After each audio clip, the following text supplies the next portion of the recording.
حطوا له رقوم يقطع بعيد الدو وقت ضحوية. نبي نشارك ما هي سواليف وعلوم، ونبحث بطعوس النفوذ العادية، نبحث عن قايد عساه يقوم، عساه حي ويرجع الذوية. ليه الخبر تأخر 15 يوم وملاعب الكورة تجي بضحوية؟ نهمل واجبنا ونقول مقسوم.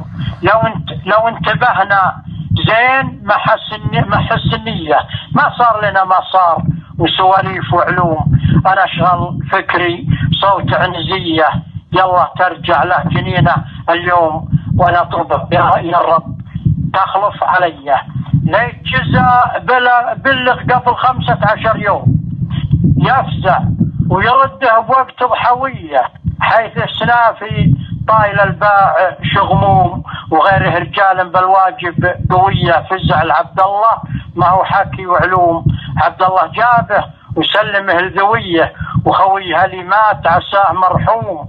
ينعاه جزا رحمة عاطفية، ابن حجاج جزا من خيرة القوم، عزلهن عزوة للشمرية وغيره رجال كثر وقت اللزوم.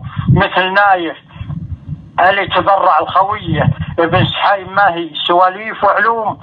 اللي عطى كليته الخوية بعض البشر ما يعرف الا ام كلثوم. دجاجة دايم علومه ردية، وكل القبايل به مساطير وقروم.